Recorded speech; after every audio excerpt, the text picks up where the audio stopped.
Good morning students, class 10th standard, subject social, economics, unit 4, government and taxes. Okay, welcome to PV Digital Classroom. Okay, today let us see government and taxes. Okay, first to understand the role of the government and development policies. Second, to gain knowledge about tax and its types. To study how is the tax levied. To gain insight into black money and tax evasion. To know the difference between the tax and other payments. To understand the taxes and its development. Okay, நாம இத்தனை topic பத்தி இந்த லெசன்ல நாம பார்க்க போறோம். First என்னன்னா role of the government and development policies. Government என்னென்ன role எடுத்திருக்காங்க, கவர்மெண்டினுடைய பாலிசிஸ், அதனால நம்ம எப்படியெல்லாம் நம்ம டெவலப்மெண்ட் ஆயிருக்கோம் அப்படிங்கிறது. Second, knowledge about tax and its type. ஏன்னா நீங்க 10th ஸ்டாண்டர்ட் தான், டாக்ஸ்னா என்ன, அந்த டாக்ஸை பத்தின நாலேஜ், அது என்னென்ன டைப்ஸ் ஆஃப் டாக்ஸஸ் இருக்கு அப்படின்னு நீங்க தெரிஞ்சுக்கலாம். To study how is tax, எப்படி வந்து டாக்ஸ் வந்து நம்ம வாங்குறோம், வசூல் பண்றோம். Next, to gain insight into black money and tax evasion. எப்படி பிளாக் மணி, அதாவது எப்படி வந்து கருப்பு பணம் எப்படி வந்து உள்ள நுழையுது, அதை எப்படி நம்ம எவிஷன், எப்படி நம்ம வந்து அதை வந்து எராடிகேட் பண்றோம் அப்படிங்கிறத பத்தியும், எதெல்லாம் நம்ம வந்து பிளாக் மணியா கன்சிடர் பண்றோம் அப்படிங்கிறதையும் இந்த லெசன்ல நம்ம பார்க்க போறோம். Next, difference between tax and other payments. வரி, அதாவது வரியை பத்தியும் அதர் பேமெண்ட்ஸ், மற்ற பேமெண்ட்ஸுக்கும் உள்ள வித்தியாசத்தை வந்து நம்ம என்னன்னு சொல்லி நம்ம பார்க்குறோம். அடுத்து டாக்ஸஸ் அண்ட் இட்ஸ் டெவலப்மெண்ட். நம்ம டாக்ஸ் ஏன் வசூலிக்கிறோம், அந்த டாக்ஸ் வசூலிச்சு அதனால நம்ம என்ன டெவலப்மெண்ட் அடைகிறோம் அப்படிங்கிறது இந்த லெசன் நம்ம என்ன பண்ண போறோம், பார்க்க போறோம். Okay, first let us see the introduction. Tax is levied by government for the development of the state's economy. The revenue of the government depends upon direct and indirect taxes. Direct taxes are levied on income of the persons and the indirect taxes are levied on goods and services by which the government mobilize its financial resources. Okay, tax அப்படிங்கிறது ஒரு ஸ்டேட்டினுடைய எக்கானமியை develop பண்றதுக்கு கவர்மெண்டால விதிக்கக்கூடிய ஒரு வரி, பணம், வரி அப்படிங்கிறது தான் tax அப்படின்னு சொல்றோம். இதுதான் வந்து கவர்மெண்ட்டுக்கு வந்து என்னன்னா ரெவென்யூ. ரெவென்யூனா என்ன, வருமானம். இது வந்து ரெண்டு விதமா வருது, direct taxes or indirect tax. நேர்முக வரிகள் மற்றும் மறைமுக வரிகள் மூலமா கவர்மெண்ட்டுக்கு என்னது, அரசாங்கத்திற்கு தேவையான பணம் கிடைக்குது. அதான் ரெவென்யூ, வருமானம். வருமானம் கவர்மெண்ட்டுக்கு அதுதான். நமக்கு எப்படி வருமானம், நம்ம என்ன பண்றோம், வேலைக்கு போறோம், வேலைக்கு போய் சம்பளம் வாங்குறோம் இல்லையா, அது நமக்கு ரெவென்யூ. இல்ல பிசினஸ் பண்றோம், பிசினஸ் மூலமா நம்ம என்ன பண்ண போறோம், சம்பளம், பிசினஸ் மூலமா பணத்தை வந்து நம்ம சம்பாதிக்கிறோம். ஓகே, இல்ல வியாபாரம் பண்றோம், வியாபாரத்தின் மூலமா என்ன பண்றோம், பணம் சம்பாதிக்கிறோம். இது எல்லாமே நம்ம என்ன சொல்றோம், ரெவென்யூ. ஓகே, அந்த மாதிரி கவர்மெண்ட்டுக்கு ரெவென்யூ வேணும் இல்லையா, வருமானம் வேணும் இல்லையா. எப்படின்னா அதுக்கு எப்படி கவர்மெண்ட்டுக்கு வருமானம் அப்படின்னா, இந்த வரிகள் மூலமா மட்டும்தான் கவர்மெண்ட்டுக்கு என்ன கிடைக்கும், வருமானம் கிடைக்கும். அது ரெண்டு விதத்துல பிரிக்கிறோம், நேர்முக வரிகள் மற்றும் மறைமுக வரிகள் அப்படின்னு நம்ம சொல்றோம். ஓகேவா, சரி, இதுதான் வந்து ஃபினான்சியல் ரிசோர்சஸ். கவர்மெண்ட் இந்த ஃபினான்சியல் ரிசோர்ஸை வச்சு தான் என்ன பண்ணுது, நம்ம நாட்டை வந்து டெவலப்மெண்ட் பாதையை நோக்கி என்ன பண்ணுது, வந்து முன்னேற செய்யுது. Okay, clear? Okay, next, role of government in development policies. The role of government and development policies in India, the three levels of government, namely union, state and local, have been carrying out various functions for the benefit of people and society at large. These roles are divided into 7 categories for easy understanding. First one, defense, foreign policy, conduct of periodic elections, law and order, public administration and provisions of public goods, redistributions of income and poverty alleviation, regulate the economy. Okay, the role of government. Government இனுடைய role, பங்கு என்ன, and development policies என்ன, அது முன்னேறுவதற்கு என்ன திட்டங்களை கொண்டு வந்திருக்கு அப்படின்னு சொல்லி பார்க்கலாம். நம்ம ஸ்டேட் பார்த்தீங்களா 3 கேட்டகரிஸாக பிரிச்சிருக்கிறோம், 3 லெவலா. ஒன்று என்னன்னு சொல்றோம், யூனியன் அப்படின்னு சொல்றோம். அனதர் ஒன் வந்து ஸ்டேட் கவர்மெண்ட். தேர்ட் ஒன் வந்து என்ன சொல்றோம், லோக்கல் அப்படின்னு ஒரு 3 லெவல்ஸா என்ன பண்ணிருக்கிறோம், பிரிச்சிருக்கிறோம். பிரிச்சு அது என்ன பண்ணுது, அது மூலமா ஃபங்க்ஷனிங் ஆகிட்டு இருக்கு. ஓகேவா, இதனால மக்களுக்கு வந்து பெனிஃபிட் எப்படி கிடைக்குதுன்னு மிகப்பெரிய அளவுல கிடைச்சிட்டு இருக்கு. ஏன்னா இந்த 3 லெவல்ஸா நம்ம இந்தியாவை வந்து பிரிச்சதுனால தான் யூனியன், ஸ்டேட், லோக்கல் கவர்மெண்ட். இது 3 சேர்ந்து தான் என்ன பண்ணுது அப்படின்னா நம்ம நாட்டை வழிநடத்தி கொண்டு போகுது. இதனால என்ன ஆகுது, மிகப்பெரிய இந்த இந்திய ஜனநாயக, இது டெமோக்ராட்டிக் கண்ட்ரி இல்லையா, இந்த மிகப்பெரிய இந்த நாட்டுல இந்த 3 லெவல்ஸ் தான் என்ன பண்ணுது, ஒரு முக்கியமான ரோலா இருந்துட்டு இருக்கு. ஓகேவா, இது வந்து நம்ம ஒரு வளர்ச்சி பாதையை நோக்கி என்ன பண்ணுது அப்படின்னா முன்னேற்றிக்கிட்டு இருக்கு. சரி, ஓகே, இது வந்து எத்தனை ரோலா வந்து டிவைட் ஆயிருக்குன்னு பாத்தீங்கன்னா ஒரு 7 கேட்டகரிஸா டிவைட் ஆயிருக்கு. ஃபர்ஸ்ட் ஒன் வந்து டிஃபென்ஸ். டிஃபென்ஸ்னா என்ன, ராணுவம்.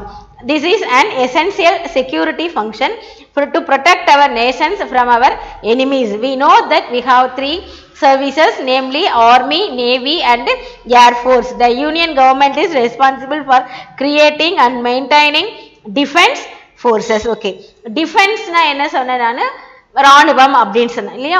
இது வந்து நம்ம நாட்டினுடைய பாதுகாப்புக்கும் நம்ம நாட்டை பாதுகாக்கிறதுக்கும் பிளஸ் நம்மளை பாதுகாக்கிறதுக்கும் என்ன இருந்தால் இந்த ராணுவம் வந்து மிக முக்கியமான ஒரு பங்கு வகிக்கிறது அப்படின்னு சொல்லி பார்க்குறோம். எதிரிகள்கிட்ட நம்மளை வந்து காப்பாற்றிட்டு இருக்கு. இது முக்கியமாக பார்த்தீங்கன்னா இது ஒரு 3 levels ஆகும் இந்த டிஃபென்ஸ் வந்து ஃபங்க்ஷன் ஆகுது. நேம்லி என்னென்ன சொல்கிறோம், ஆர்மி, நேவி அண்டு ஏர்ஃபோர்ஸ் அப்படின்னு சொல்கிறோம். இதுக்கு யார் ரெஸ்பான்சிபிளாக இருக்காங்க அப்படின்னு சொல்லி பார்த்தீங்களா, யூனியன் கவர்மெண்ட் தான் இதுக்கு ரெஸ்பான்சிபிள். ஸ்டேட் கவர்மெண்ட் வந்து இதுக்கு வந்து ரெஸ்பான்சிபிள் கிடையாது. இவங்க வந்து என்னது யூனியன் கவர்மெண்ட் தான் இதுக்கு ரெஸ்பான்சிபிள். அவங்க தான் என்ன பண்ணுறாங்க, மெயின்டைன் பண்ணுற இந்த டிஃபென்ஸ் ஃபோர்ஸை வந்து மெயின்டைன் பண்ணக்கூடிய ஃபுல் அதிகாரமும் யாருக்கு இருக்கு அப்படின்னா யூனியன் கவர்மெண்ட்க்கு தான் இருக்கு. இதுதான் டிஃபென்ஸ். ஓகேவா, defence is an essential security function to protect our nation from our enemies. Okay, you know that we have 3 services, namely Army, Navy and Air Force. The Union government is responsible for creating and maintaining defense forces. Second one, foreign policy. In today's world, we need to maintain friendly relationship with all other countries in the world. India is committed to world peace. We should also maintain cordial economic relationship through exports and imports, sending and receiving investment and labor. This service is also provided by the Union government. Next, foreign policy என்ன சொல்லுங்க, வெளியுறவு கொள்கை. நம்ம ஏற்கனவே civics லெசன்ல பார்த்துருக்கோம் இல்லையா. So India வந்து எப்படி பண்ணிட்டு இருக்கு, எப்பயுமே வந்து அண்டை நாடுகளோட என்ன பண்ணியிருக்காங்க, ஒரு நல்ல ஒரு உறவை தான் நம்ம என்ன பண்ணிட்டு இருக்கிறோம், மெயின்டைன் பண்ணிட்டு இருக்கிறோம். அதான் we need to maintain friendly relationship with all other countries in the world. உலக நாடுகளோட நம்ம என்ன பண்றோம், ஒரு ஃப்ரெண்ட்லி ரிலேஷன்ஷிப் தான் நம்ம வந்து கெயின் பண்ணிட்டு இருக்கிறோம். ஓகேவா, எதனால அப்படின்னா அந்த மாதிரி ஒரு கார்டியல் ரிலேஷன்ஷிப் இருக்கிறதுனால தான் நம்ம என்ன பண்றோம், நம்ம நாட்டில் இருக்கிற பொருட்கள் நம்ம என்ன பண்றோம், இம்போர்ட் பண்றோம். அதே மாதிரி வெளிநாடுகளில் இருக்கக்கூடிய கூட்ஸை என்ன பண்றோம், நம்ம பொருட்களை வந்து என்ன பண்றோம், எக்ஸ்போர்ட் பண்றோம். அதர் கண்ட்ரீஸ்ல இருந்து நம்ம என்ன பண்றோம், இம்போர்ட் பண்றோம். ஓகே, சென்டிங் அண்ட் ரிசீவிங் ரெண்டு வேலையும் நம்ம வந்து என்ன பண்ணிட்டு இருக்கோம், செஞ்சுட்டு இருக்கிறோம். ஓகேவா, இது இந்த கூட்ஸ் மட்டும் இல்லை, லேபர் ஆல்சோ. ஓகேவா, ஸோ இதனால வந்து இந்த சர்வீஸ் எல்லாம் யாருடைய கண்ட்ரோல்ல நடந்துட்டு இருக்கு அப்படின்னா இதுக்கும் வந்து ஃபுல் அத்தாரிட்டி யார் அப்படின்னா யூனியன் கவர்மெண்ட், சென்ட்ரல் கவர்மெண்ட் தான். Okay, so foreign policy means what, in today's world we need to maintain friendly relationship with all the other countries in the world. India is committed to world peace, so we should also maintain cordial economic relationship through exports and imports, sending and receiving investment and labor. This service is also provided by the Union government. Next, conduct of periodic elections. So conduct of periodic elections means என்னது, அதாவது அடிக்கடி என்ன பண்றது, எலெக்ஷன்ஸை வந்து நடத்திக்கிட்டு இருக்கிறது, தேர்தல்களை வந்து ஜனநாயக முறையில் வந்து நடத்துறது. So India is a democratic country. We elect our representatives to parliament and state assemblies. The union government creates law and administrative system and conduct elections to these two legislature institutions. Similarly, the state government conduct elections to local bodies within the state. Okay, conduct a periodic election. அத சீரான முறையில் வந்து என்ன பண்றது, தேர்தலை வந்து நடத்துறது. ஏன்னா இந்தியா வந்து the largest democratic country அப்படிங்கிறது நமக்கு எல்லாமே தெரியும். நாம என்ன பண்ண, we elect our representatives through election only இல்லையா. நம்மளுடைய ரெப்ரசன்டேட்டிவ்ஸ் நம்ம என்ன பண்றோம், எலெக்ஷன் வழியா தான் தேர்ந்தெடுக்கிறோம். அது 2 முறைகளை தேர்ந்தெடுக்கும். நமக்கு direct election and indirect election, நேர்முக தேர்தல்கள் மற்றும் மறைமுக தேர்தல்கள் அப்படின்னு சொல்றோம். ஓகேவா, இது கம்ப்ளீட் அத்தாரிட்டியான யூனியன் கவர்மெண்ட் தான். யூனியன் கவர்மெண்ட் தான் என்ன பண்ணும், லா அண்ட் அட்மினிஸ்ட்ரேட்டிவ் சிஸ்டத்தை என்ன பண்றாங்க, இவங்க தான் கிரியேட் பண்றாங்க. ஓகே, இவங்க கிரியேட் பண்ணி எலெக்ஷன் இவங்க தான் என்ன பண்றாங்க, கண்டக்ட் பண்றாங்க. நம்ம இந்தியாவில் பார்த்தீங்களா 5 இயர்ஸ்க்கு ஒன்ஸ் வந்து நம்ம என்ன பண்றோம், எலெக்ஷன் நடத்த for both parliament as well as legislature, சட்டமன்றத்துக்கும் பாராளுமன்றத்துக்கு நம்ம என்ன பண்றோம் அப்படின்னா எலெக்ஷன் நடத்துறோம். இது இல்லாம ஸ்டேட் என்ன பண்றாங்கன்னா லோக்கல் பாடிஸ் எலெக்ஷனை வந்து அவங்க கண்டக்ட் பண்றாங்க. அதான் conduct of periodic elections. So India is a democratic country. We elect our representatives to parliament and state assemblies. The union government creates laws and administrative system and conduct election to these two legislature institutions. Similarly, the state government conduct elections to local bodies within the state. Okay, next, law and order. சட்டம் மற்றும் ஒழுங்கு அப்படின்னு சொன்னா சட்டம், law and order. Both the union and the state government enact numerous laws to protect our rights, prosperities and to regulate our economy and society. To settle disputes, the union government has a vibrant judicial system consisting of court at the national, state and lower levels, and state governments take the responsibility for administering the police force in respective states. Okay, law and order, சட்டம் மற்றும் ஒழுங்கு. இது யாருக்கு? இது வந்து யாருன்னா ரெண்டு பேர்கிட்டயுமே இருக்கணும். ஸ்டேட் கவர்மெண்ட் கிட்ட இருக்கணும் as well as central government ரெண்டு பேர்த்துக்கிட்டயுமே இது இருக்கு. இவங்க என்ன பண்ண நியூமரஸ் லாஸ் எனாக்ட், அதாவது நிறைய சட்டங்களை வந்து ஏற்றி என்ன பண்றாங்க அப்படின்னா ப்ரொடெக்ட் அவர் ரைட்ஸ், நம்மளுடைய ரைட்ஸையும் அவங்க என்ன பண்றாங்க பாதுகாக்கிறாங்க. அதே மாதிரி டு ரெகுலேட் அவர் எக்கானமி, நம்மளுடைய பொருளாதார வளர்ச்சியும் அவங்க என்ன பண்றாங்க பாக்குறாங்க. இந்த சொசைட்டியை என்ன பண்ணாங்க ஒரு நல்ல வழி நடத்தி கொண்டு போறது யாரு அப்படின்னா இந்த லா அண்ட் ஆர்டர் தான். ஓகேவா? இது என்னன்னா யூனியன் கவர்மெண்ட் என்ன பண்ண நிறைய அதாவது ஜுடிஷியல் சிஸ்டம், கோர்ட் இதெல்லாம் இருக்குல்ல, அந்த கோர்ட் பார்த்தீங்கன்னா நேஷனல் லெவல்ல இருக்கு, ஸ்டேட் லெவல்ல இருக்கு, லோயர் லெவல்ல இருக்கு. இது கம்ப்ளீட்டா இதுக்கு யார் ரெஸ்பான்சிபிலிட்டி அப்படின்னு சொல்லி பார்த்தீங்களா யூனியன் கவர்மெண்ட்க்கு தான் ஃபுல் ரெஸ்பான்சிபிலிட்டி. பட் அந்தந்த ஸ்டேட்ல இருக்கக்கூடிய கோர்ட்டுக்கு யார் ரெஸ்பான்சிபிலிட்டினா அந்த ஸ்டேட் கவர்மெண்ட் தான். ஓகேவா? இப்போ வந்து நம்ம ஹை கோர்ட் அப்படின்னா ஹை கோர்ட்டுக்கு யார் ரெஸ்பான்சிபிலிட்டினா state government. And other court ஒவ்வொரு டிஸ்ட்ரிக்ட்ஸ்லயும் ஒவ்வொரு கோர்ட் இருக்குல்லையா, அது இல்லாம சப் கோர்ட் இது எல்லாமே இருக்கும். இதுக்கெல்லாம் யார் ரெஸ்பான்சிபிலிட்டி? ஸ்டேட் கவர்மெண்ட் தான். ஓகேவா? சுப்ரீம் கோர்ட்டுக்கு ரெஸ்பான்சிபிலிட்டி யாரு அப்படின்னா யூனியன் கவர்மெண்ட். ஸோ ரெண்டு பேரும் சேர்ந்து தான் என்ன பண்றாங்க ஒவ்வொரு நாட்டினுடைய லா அண்ட் ஆர்டரை வந்து மெயின்டைன் பண்ணிட்டு இருக்காங்க. த்ரூ எதை வச்சு மெயின்டைன் பண்ணிட்டு இருக்காங்க? Police force. இந்த போலீஸ் ஃபோர்ஸுமே ரெண்டு பேருடைய கஸ்டடியிலுமே இருக்கும். ஓகேவா? சென்ட்ரல் கவர்மெண்டினுடைய கஸ்டடியிலையும் போலீஸ் ஃபோர்ஸ் இருக்கு. அட் த சேம் டைம் ஸ்டேட்னுடைய கண்ட்ரோல்லையுமே என்ன இருக்கு அப்படின்னா இந்த போலீஸ் ஃபோர்ஸ் இருந்துட்டு இருக்கு. அதான் லா and order. Okay, both the union and state government enact numerous laws to protect our rights, properties and to regulate our economy and society. To settle disputes, the union government has a vibrant judicial system consisting of courts at the national, state and lower levels, and state governments take the responsibility for administering the police force in respective states. Next, public administration and provision of public goods. The government generally administers the economy and society through various departments, for example revenue department, school, hospitals, rural development and urban development. The list of departments the union and state governments are available in the public domain. The local government provide public goods like local roads, drainage, drinking water and waste collection and disposal. Okay, public administration and provision of public goods.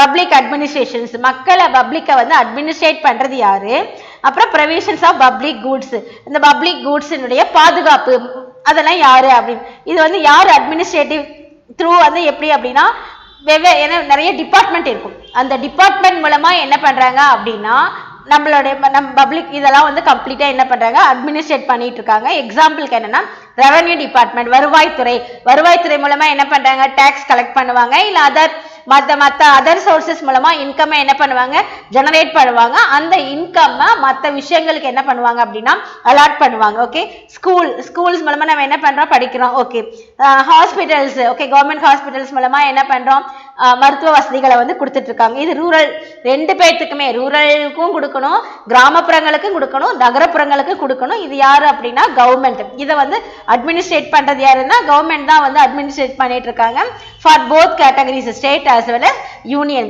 ஓகேவா? இந்த இடங்கள்ல பாத்தீங்களா state கவர்மெண்டினுடைய work வந்து அதிகமா இருக்கும், union கவர்மெண்டினுடைய work வந்து கொஞ்சம் கம்மியா தான் இருக்கும். ஓகேவா? சரி, இது வந்து எப்படின்னா பப்ளிக்குடைய டொமைனுக்கு ஏத்த மாதிரி தான் என்ன பண்ணிருப்பாங்க அப்படின்னா இந்த கேட்டகரிஸ் எல்லாத்தையும் வந்து நிர்வகிச்சுட்டு இருப்பாங்க அப்படின்னு சொல்றோம். ஓகேவா?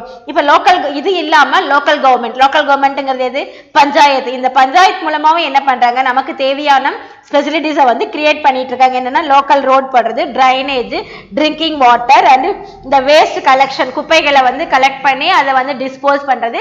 இந்த ஒர்க் எல்லாம் யாருடைய ஒர்க் அப்படின்னா லோக்கல் கவர்மெண்டினுடைய ஒர்க்.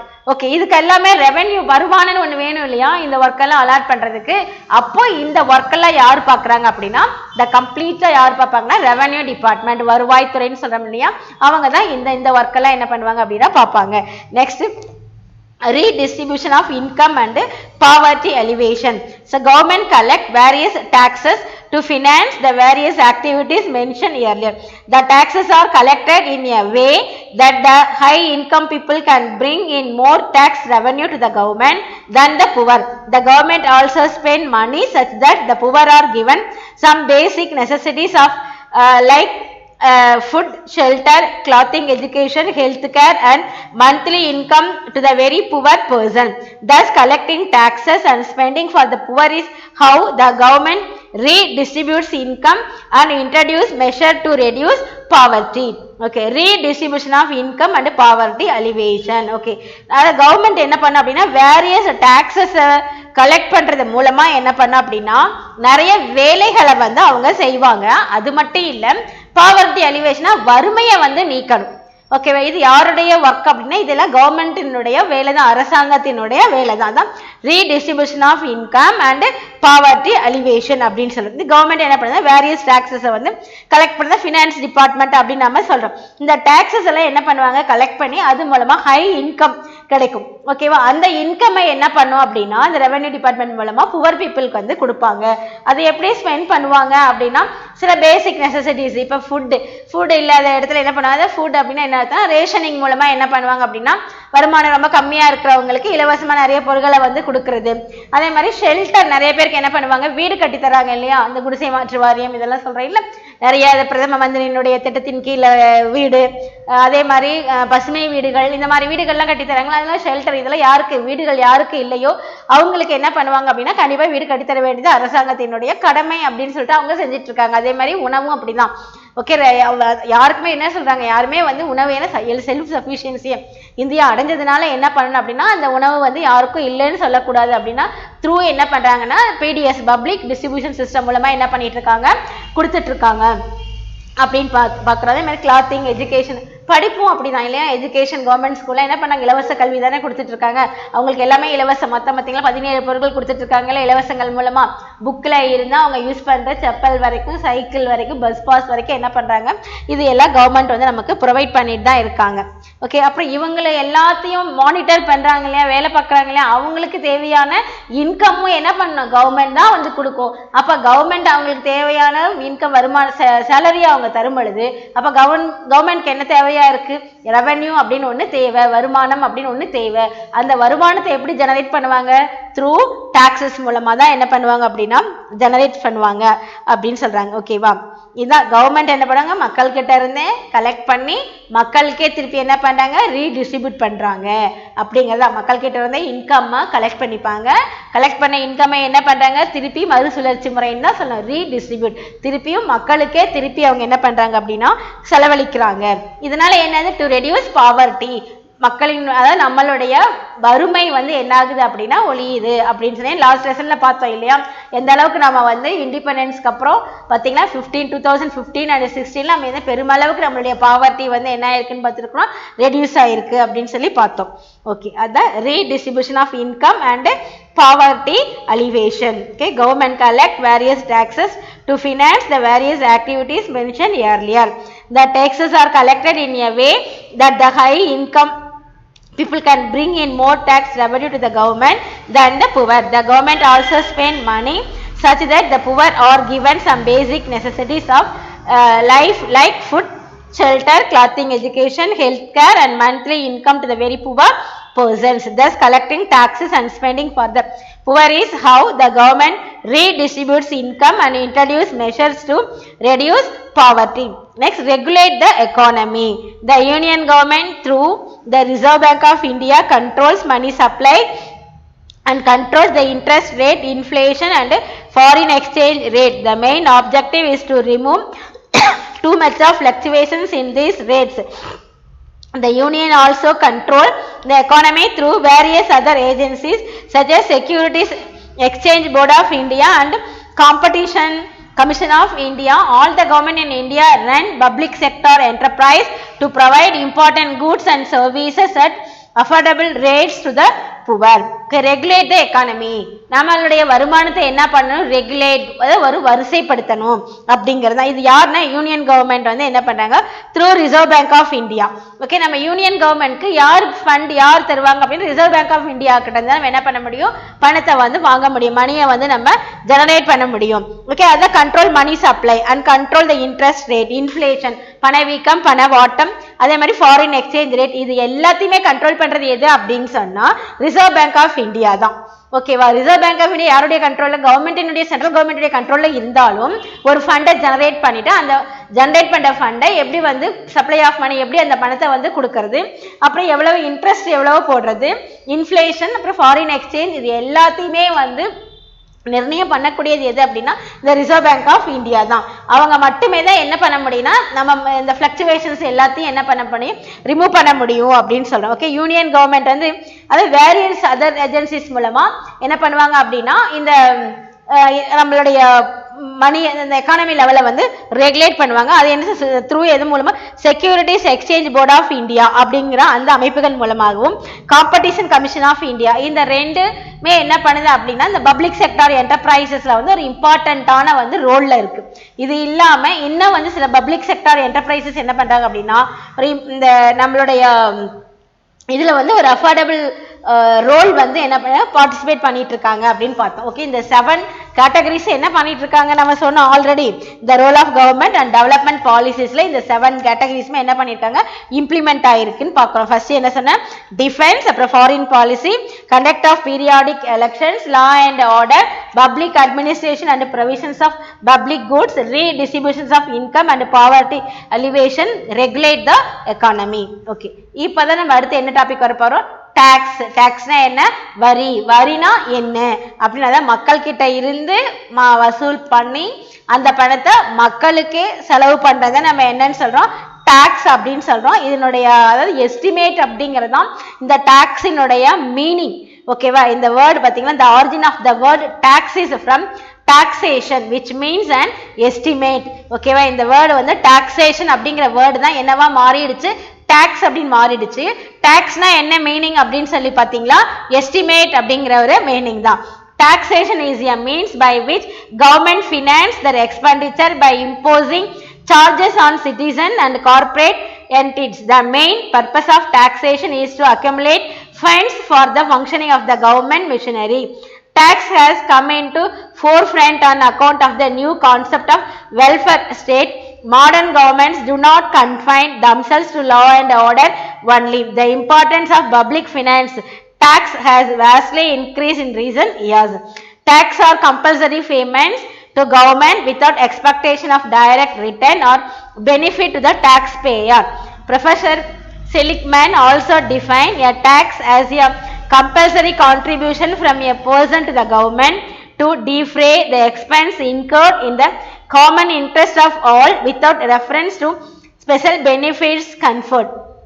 ஓகே, இந்த டாக்ஸ் அப்படிங்கிற வேர்டு எதுல இருந்து ஆரிஜின் ஆச்சுன்னு சொன்னேன், டாக்ஸேஷன் அப்படிங்கிறதுல இருந்து ஆரிஜின் ஆச்சு. அப்படின்னா என்னன்னு சொன்னா எஸ்டிமேட் அப்படின்னு சொன்னேன். ஓகேவா, சரி. அதாவது டாக்ஸேஷன் அப்படின்னா என்னன்னா government finance expenditure by imposing charges on citizen and corporate entity. அதாவது நம்மளுடைய இந்திய சிட்டிசன்ஸ் குடிமகன் கிட்ட இருந்து சில காரணங்களுக்காக என்ன பண்றது அப்படின்னா இந்த வரியை வசூல் பண்ணி திருப்பி என்ன பண்றது அப்படின்னா அந்த ஃபண்ட் மூலமா என்ன பண்றது, கவர்மெண்ட் அப்படின்னு சொல்ற அந்த மிஷினரியை வந்து நம்ம என்ன பண்றது, ரன் பண்றது அப்படின்னு சொல்றது தான். ஓகேவா, இதை வந்து இப்ப என்ன சொல்றது, வெல்ஃபேர் ஆஃப் த ஸ்டேட். இப்ப இதை என்ன சொல்றோம் அப்படின்னா இந்த மாதிரி கலெக்ட் பண்ற மணியை நம்ம என்ன பண்ண போறோம், அந்த ஸ்டேட்டினுடைய வெல்ஃபேருக்கு தான் நம்ம வந்து கொடுக்க போறோம். இது வந்து மாடர்ன் கவர்மெண்ட். முன்னெல்லாம் வந்து லேசி ஃபேர் அப்படின்னு சொன்னா, லேசி ஃபேர் அப்படின்னு என்ன அர்த்தம், நான் இன்டர்வென்ஷன் பை த கவர்மெண்ட், அரசின் தலையிடா கொள்கை அப்படின்னு சொன்னோம். ஆனா இப்ப நம்ம ஃபங்க்ஷன் பண்ணிட்டு இருக்கிறதுல என்னது, மாடர்ன் கவர்மெண்ட். இந்த மாடர்ன் கவர்மெண்ட்ல வந்து என்ன பண்ற, do not confine themselves to law and order. அது இம்பார்ட்டன்ஸ் என்னன்னு பாத்தீங்களா, பப்ளிக் ஃபினான்ஸ் ஒன்று தான்.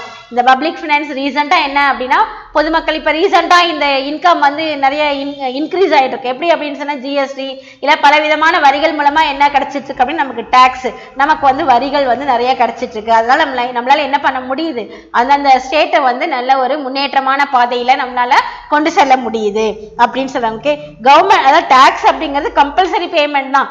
ஒவ்வொரு சிட்டிசனும் ஏதாவது ஒரு வழியில என்ன பண்ணணும், பேமெண்ட் வந்து பண்ணிட்டு தான் இருக்கணும். ஃபார் எக்ஸாம்பிள் நம்மளே இருக்கணும், நம்ம டேக்ஸ் பே பண்ணல நினைச்சிட்டு இருக்கிறோம். ஆனால் மார்னிங் எழுந்து நம்ம காஃபி குடிக்கிறது வந்து நைட்டு தூங்க போற வரைக்கும் நம்ம என்ன பண்றோம் அப்படியே நேர்முகமாகவோ மறைமுகமாகவோ பலவிதமான வரிகளை நம்ம என்ன பண்ணிட்டு இருக்கிறோம், பே பண்ணிட்டு தான் இருக்கிறோம் கவர்மெண்ட்க்கு. ஓகேவா? எப்படி அப்படின்னா காலையில நீங்க பால் குடிக்கிறதுல இருந்து அதுல இருந்தே டாக்ஸஸ் இருக்கும். மேட்ச் பாக்ஸ்ல இருந்தே என்ன இருக்கு, டாக்ஸ் இருக்கு, நேர்முக வரிகள், அதாவது இன்க்ளூடிங் டாக்ஸஸ் அப்படின்னு போட்டிருப்பான். அந்த டாக்ஸஸ் எல்லாம் என்ன இருக்கு, ஆட்டோமேட்டிக்கா கவர்மெண்ட்க்கு தான் போகும். ஸோ எவ்ரி சிட்டிசன் என்ன பண்றோம் அப்படின்னா டெய்லி ஏதாவது ஒரு வழியில என்ன பண்ணிட்டு இருக்கிறோம், பல வழிகள்ல நம்ம டாக்ஸ் என்ன பண்ணிட்டு இருக்கிறோம், பே பண்ணிட்டு தான் இருக்கிறோம்.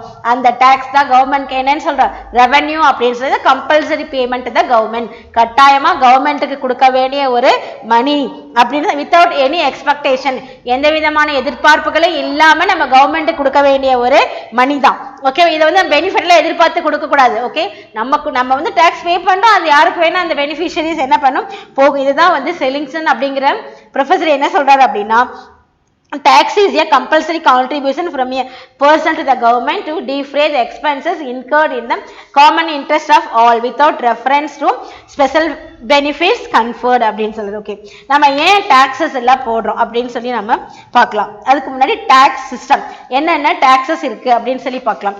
So every type of tax has some advantages and some disadvantages. So we have a tax system, that is a collection of variety of taxes. All countries use a variety of taxes. There are some characteristics of tax system that economists think should be followed while designing a tax system. These characteristics are called as canons of taxation from Adam Smith. Many economists has given list of canons of taxation. It is important to recall those common among them for discussion. Okay, so tax அப்படிங்கிறதுல advantages இருக்கு, disadvantages இருக்கு அப்படின்னு சொல்லியிருக்காங்க. So இப்போ டாக்ஸை பார்த்தீங்கன்னா நம்ம பலவிதமான taxes என்ன பண்றோம் அப்படின்னா கலெக்ட் பண்ணிட்டு இருக்கிறோம். ஓகே, ஒவ்வொரு கண்ட்ரில ஒவ்வொரு வெரைட்டி ஆஃப் டாக்ஸஸ் இருக்கு. ஸோ இங்க என்னென்ன டாக்ஸஸ் அப்படின்னு சொல்றேன்னு பார்த்தீங்கன்னா கேனான் ஆஃப் ஈக்விட்டி, அதாவது கேனான் ஆஃப் டாக்ஸேஷன் அப்படின்னு சொல்றோம். அதாவது வந்து வரிகளுடைய சிஸ்டம், என்னென்ன வரிகள் இருக்கு அப்படின்னு பார்க்கணும். அதுல பார்த்தீங்கன்னா மொத்தம் 4 கேட்டகரிஸ் இருக்கு. ஃபர்ஸ்ட் ஒன் என்னன்னா canon of equity, canon of certainty, canons of economy and convenience, canons of productivity and elasticity. Canon of equity அப்படின்னா என்னன்னா சமத்துவ விதி, சமத்துவ விதி அல்லது சமத்துவ வரின்னு கூட நீங்க வச்சுக்கலாம், எப்படி வேணா வச்சுக்கலாம். Okay, next canon of certainty, உறுதியான இது, உறுதியான ஒரு விதி. Canons of economy and convenience, சிக்கன மற்றும் வசதி விதி அப்படின்னு சொல்றது. Next canons of productivity and elasticity, உற்பத்தி திறன் மற்றும் நெகிழ்ச்சி வரி அப்படின்னு சொல்றோம். Okay, first one, canons of equity. Since tax is a compulsory payment, all economists agree that equity is the cardinal principle in designing the tax system. The equity principle says that the rich should pay more tax revenue to the government than the poor, because rich has more ability than the poor to pay the tax. Moreover, after payment of tax, you will find the economic difference is reduced between the rich and the poor. So you can do an exercise to find out which of the taxes adhere to the canon of equity. Okay, சமத்துவ விதி அப்படின்னு சொல்றேன் இல்லையா, இந்த tax என்ன, tax is compulsory payment, அதாவது எல்லாத்துக்குமே compulsory payment தான். இது எல்லா எக்கனாமிஸ்டுமே என்ன பண்ணாங்க, இதை வந்து ஒத்துக்கிட்டாங்க. எப்படி ஒத்துக்கிட்டாங்க அப்படின்னா இது ஒரு பிரின்சிபிள். ஓகே, பணக்காரர்களும் என்ன பண்ணணும், டாக்ஸை பே பண்ணணும், ஏழைகளும் வந்து டாக்ஸை வந்து என்ன பண்றோம், பே பண்றோம். ஆனா ரிச் பீப்புள் என்ன பண்றாங்க, அதிகமான டாக்ஸை வந்து பே பண்றாங்க. புவர் பீப்புள் என்ன பண்றாங்க, கம்மியான அளவுக்கு பே பண்றாங்க. ஓகேவா, ஏன்னா ரிச் பீப்புளுக்கு மோர் எபிலிட்டி இருக்கும். மோர் எபிலிட்டி இருக்கிறதுனால அவங்க என்ன பண்ணாங்க, அவங்களுக்கு தேவைகளும் அதிகமா இருக்கு, நீட்ஸும் அதிகமா இருக்கு இல்லையா. நீட்ஸ் அதிகமா இருக்கிறதுனால அவங்க என்ன பண்றாங்க, அதிகமான டாக்ஸை வந்து பே பண்றாங்க. புவர் பீப்புளுடைய தேவைகள் வந்து கம்மி, எபிலிட்டியும் கம்மியா இருக்கு, அதுக்கு அந்த மாதிரி குறைந்த அளவுல என்ன பண்றாங்க, டாக்ஸ் வந்து பே பண்றாங்க. பட் ஆனா இந்த எக்கனாமிக் டிஃபரன்ஸ் பிட்வீன் யாருக்கு சொல்றாங்க, ரிச் அண்ட் புவர், இது ஆஃப்டர் அதாவது டாக்ஸஸ் எல்லாம் பேமெண்ட் பண்ணனதுக்கு அப்புறம் தான் வந்து இது வந்து தெரியும். இருந்தாலும் என்ன பண்றோம் அப்படின்னா சமத்துவமா அந்த டாக்ஸை வசூல் பண்ணி எல்லாருக்கும் ஒரே மாதிரியான ஒரு பெனிஃபிஷியல தான் என்ன பண்ணுது அப்படின்னா கவர்மெண்ட் வந்து அலாட் பண்ணிருக்கு. That is known as the canon of equity. Okay, so since tax is a compulsory payment, so all economists agree that equity is the cardinal principle in designing the tax system. The equity principle says that the rich should pay more tax revenue to government than the poor, because rich has more ability than the poor to pay the tax. Moreover, after payment of tax, you will find economic differences reduced between the rich and the poor. Okay, next canon of certainty, that is urudhi vidhi அப்படினு சொல்றேன் இல்லையா அது. Government should announce in advance the tax system so that every taxpayer will be able to calculate how much tax amount one may have to pay during a year to the government. In other words, government should not change the tax system frequently and should not announce sudden changes in the tax system. Okay, canon of certainty, உறுதி விதி அப்படின்னு சொல்றேன். Government என்ன பண்றாங்க அப்படின்னா சில announcement வந்து கொடுத்துருப்பாங்க. ஓகேவா, அது எல்லா ஒவ்வொரு டாக்ஸ் பேயருக்கும் என்ன பண்ணுவாங்க அப்படின்னா ஒரு உறுதி இருக்கும் அப்படின்னாங்க. அதாவது ஒவ்வொருத்தருக்கு இப்போ எவ்வளவு வருஷ வருமானம் எவ்வளவு இருக்கு, கவர்மெண்ட் என்ன பண்ணிருப்பாங்க ஆல்ரெடி அனௌன்ஸ்மெண்ட் கொடுத்துருப்பாங்க. ஓகே, லேடிஸா இருந்தா இவ்வளவு வருமானம் இவ்வளவு அமௌண்ட்டுக்கு மேல எக்ஸஸா அவங்க ஏர்ன் பண்ணாங்களா இவ்வளவு டாக்ஸ் கட்டணும்.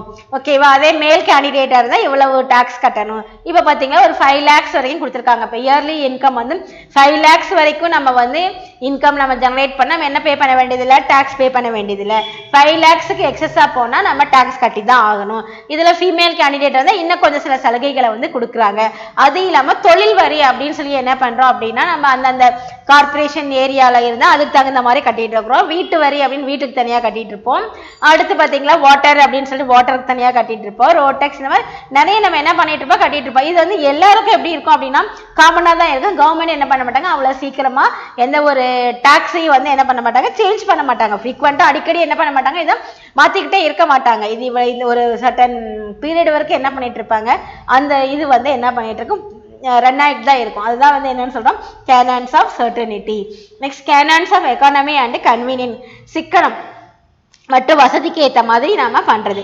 Okay, these two canons are related as taxpayers will incur a cost to process our accounts and pay the tax. For example, salary paid to accounts and auditors. Similarly, government also pay the salary to its taxmen and run huge institutions. If the tax is simple, then the cost of collecting taxes, taxpayer cost plus tax collector cost will be very low.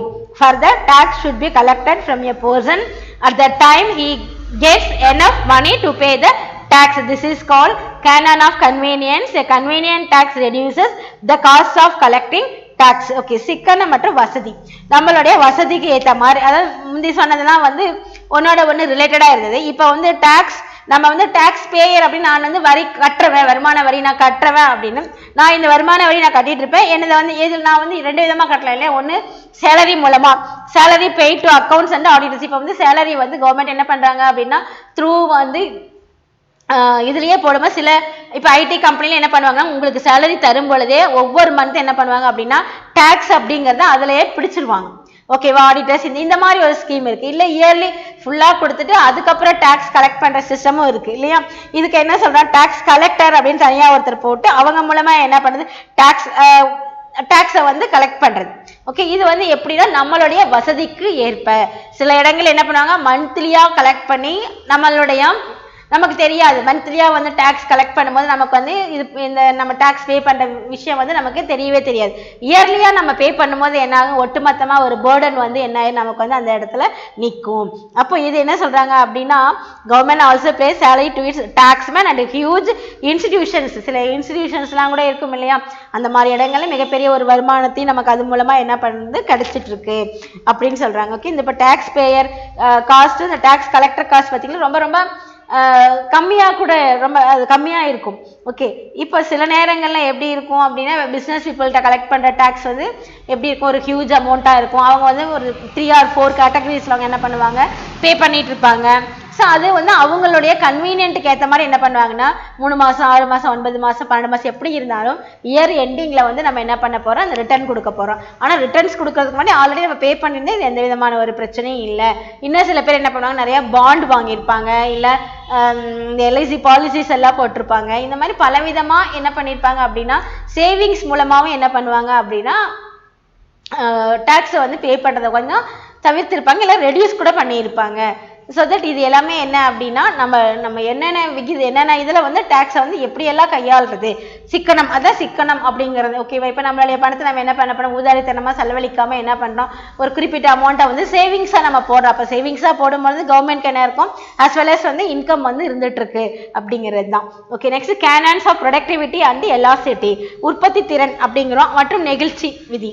The government should choose the taxes that can get enough tax revenue to it.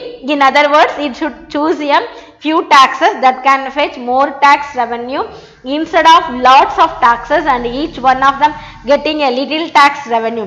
This is canon of productivity. Tax is paid by the people out of their incomes. Therefore, the tax system should be designed in such a way that the people automatically pay more tax revenue if their incomes grow. This is called canon of elasticity. So, in a broader sense, as the economy is growing, the people will get more income and consequently they will also pay more tax revenue to government if the tax system is elastic. Okay, government என்ன பண்றாங்கன்னா choose the tax, அதாவது வந்து எப்படின்னா tax revenue வந்து அவங்க என்ன பண்றாங்க அப்படின்னா choose பண்ணிக்கிறாங்க. அது எப்படி செலக்ட் பண்ணி என்ன பண்றாங்க அப்படின்னா அவங்க வசூல் பண்றாங்க அப்படின்றதான். எப்படி அப்படின்னா சில இடங்கள்ல வந்து நிறைய டாக்ஸ், லாட் ஆஃப் டாக்ஸஸ் இருக்கும். அந்த இடத்துல வந்து each one of them getting little tax revenue, சில பேர் கிட்ட கம்மியான அளவில் தான் வந்து ரெவன்யூ வந்து கிடைச்சிட்டு இருக்கும். இதை வந்து கேனன் ஆஃப் ப்ரொடக்டிவிட்டி, அதாவது உற்பத்தி திறன். என்ன சில பேர் அதிக அளவில் உற்பத்தி பண்ணியிருப்பாங்க, அவங்க மூலமா அதிகமான டாக்ஸ் கிடைக்கும். சில பேர்கிட்ட கம்மியாக தான் உற்பத்தி பண்ணியிருப்பாங்க, அவங்க கிட்ட கம்மியாக கிடைச்சிருக்கும். இல்லை சில நேரங்கள் என்ன இருக்கும் அப்படின்னா அதிகமான அதாவது ஒரு 3 மாசத்துல பார்த்தீங்கன்னா அதிகமான உற்பத்தி இருந்திருக்கும், அடுத்த 3 மாசம் இல்லாமல் ரொம்ப கம்மியாக இருந்திருக்கும். ஸோ இந்த மாதிரி இடங்கள்ல கவர்மெண்ட் என்ன பண்ணுது, எலாஸ்டிசிட்டி என்ன நெகிழ்ச்சி திறன் ரொம்ப வந்து போட்டு ப்ரெஷ் பண்ணாம ஒரே மாதிரியாலாம் என்ன பண்ணுதுன்னா டாக்ஸ் வந்து விதிக்கிறது இல்லை அப்படின்னு சொல்றாங்க. ஓகேவா? நம்ம எப்படி ஒவ்வொரு 3 மந்த்ஸுக்கும் நம்ம எப்படி வந்து நம்ம ரிட்டர்ன்ஸ் நம்ம எப்படி கொடுக்குறோமோ அதுக்கு ஏற்ற மாதிரி தான் என்ன பண்ண போறோம், நம்ம வந்து டாக்ஸை வந்து நம்ம பே பண்றோம் அப்படிங்கிறது தான். இதுதான் வந்து டாக்ஸ் சிஸ்டம். ஓகே, எத்தனை டாக்ஸ் சிஸ்டம் இருக்குன்னு சொல்லியிருக்கோம், 4 types of tax system: canon of equity, canon of certainty, canons of economy and convenience, canons of productivity and elasticity. The next பார்த்தோம் ஒரு why taxes, tax அப்படிங்கிறது ஏன் அப்படின்னு சொல்லி பார்க்குறோம். The levying of tax aims to raise revenue to fund, governs or alter prices in order to affect demand.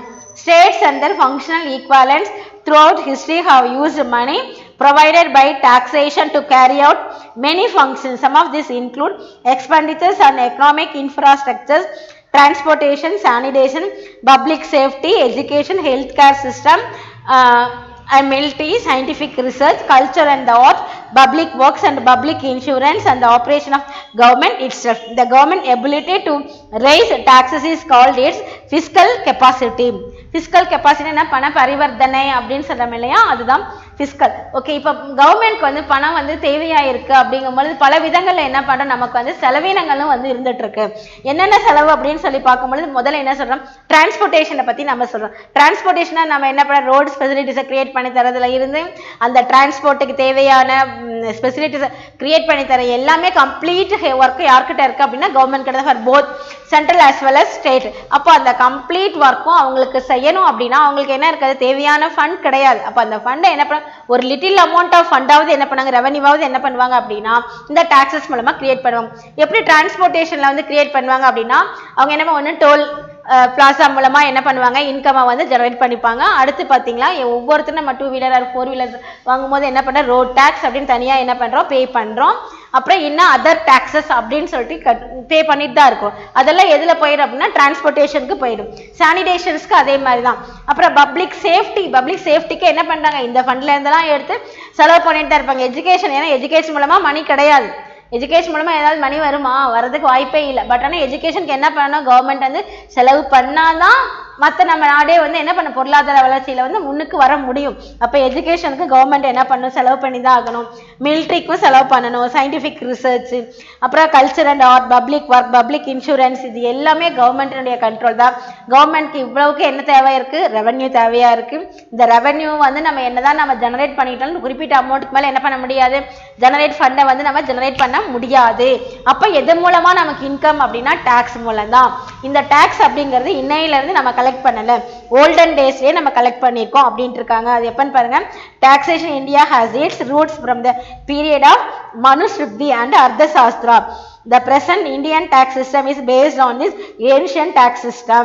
அதாவது மனுஸ்ருதி and Arthashastra அப்படின்னு சொல்லக்கூடிய அந்த நூல்லையே சொல்லியிருக்கு. அப்பயே நம்ம என்ன பண்ணியிருக்கிறோம், வரி. அந்த வரிகளை எப்படி கொடுத்துருப்போம், பணமா கொடுத்துருக்க மாட்டோம். அதுக்கு பதிலாக என்னவா கொடுத்துருப்போம், தானியங்களா கொடுத்துருப்போம். ஏன்னா விளைச்சல் அந்த காலத்தில் அது 1/6 விளைச்சல் விளைஞ்சதுல என்ன பண்ணிருப்போம், ஒரு பங்கை கொண்டு போய் எங்க கொடுத்துருப்பாங்க, கவர்மெண்டினுடைய கஜானா அப்படின்னு சொல்லக்கூடிய அந்த கிரானரிஸ்ல கொண்டு போய் கொடுத்துருப்பாங்க இல்லையா. களஞ்சங்களை கொண்டு போய் என்ன பண்ணியிருப்பாங்க, உணவுகளை என்ன விளையுதோ உங்க நிலத்துல விளையிறத 1/6 பங்கோ 4/1 பங்கோ கொடுத்துருப்பாங்க. ஏன்னா அன்னைக்கு அந்த சிஸ்டம் தான். சோ தட் அப்ப இருந்தே என்ன இருக்குன்னு சொல்றோம், இந்த டாக்ஸ் சிஸ்டம் அப்படிங்கிறது இருக்கு. Okay, in India, income tax was introduced for the first time in 1860 by Sir James Wilson in order to meet the losses sustained by the government on account of the mutiny of 1857. Okay, 1857 ஞாபகம் இருக்கா எல்லாத்துக்கும்? Great என்னது, அதாவது great mutiny, great Indian revolt அப்படின்னு பார்த்தோம் இல்லையா. அந்த 1857ல வந்து இந்தியாவில் வந்து அந்த மியூட்டினி நடந்த அப்பதான் முதல்ல என்ன கொண்டு வந்தாங்க அப்படின்னா இந்த டாக்ஸ் சிஸ்டம் அப்படிங்க, இன்கம் டாக்ஸ், அதாவது வருமான வரி அப்படிங்க ஒன்று வந்து அப்பதான் கொண்டு வந்தாங்க. அது யாரு அப்படின்னா சர் ஜேம்ஸ் வில்சன் அப்படிங்கிறவ. ஏன்னா அந்த போர் மூலமா என்னாச்சு அப்படின்னா நிறைய வந்து லாஸ் ஆச்சு, அதாவது நிறைய வருமானம் வந்து இழப்பீடு ஆச்சு அப்படின்னாங்க. ஏன்னா 4 எக்ஸ்பென்சஸ்க்காக நிறைய செலவு பண்ணாங்க. அப்போ அந்த செலவுகளை வந்து ஈடுகட்டுறதுக்காக தான் முதல்ல என்ன பண்ணாங்க, இன்கம் டேக்ஸ் அப்படின்னு சொல்லிட்டு ஒன்று யார் போட்டாங்க அப்படின்னா பிரிட்டிஷ் பீரியட்ல 1860ல யாருன்னா சர் ஜேம்ஸ் வில்சன் அப்படிங்கிறவர் தான் முதல்ல இன்கம் டேக்ஸ் அப்படிங்கிறத இங்கே இந்தியாவில் கரெக்ட் பண்ணார். ஓகே, சரி. Okay, when expenditure exceed tax revenue, a government accumulates debit. A portion of taxes may be used to service past debits. Government also use taxes to fund welfare and public services. These services can include education system, pensions for the elderly, unemployment benefits and public transportation, energy, water and waste management system are also common public utilities. According to them proponents of the theory of money creation, taxes are not needed for government revenue as long as the government in question is able to issue fiat money. The purpose of taxation is to maintain the stability of the currency, express public policy regarding the distribution of wealth, subsidizing certain industries or population groups, or isolating the cost of certain benefit such as highway or social security.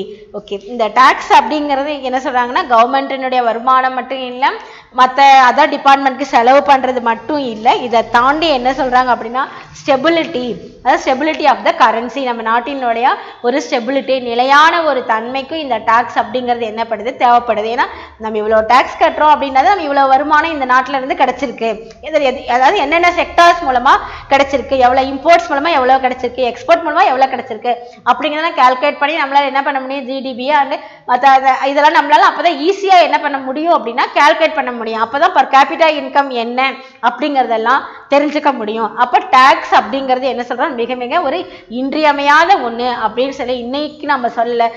During Chandragupta Maurya period அப்போ இருந்து tax வந்து ரொம்ப ரொம்ப ஒரு important one, ஒரு valuable one அப்படின்னு சொல்லிட்டு இருக்கிறோம். Okay, thank you students.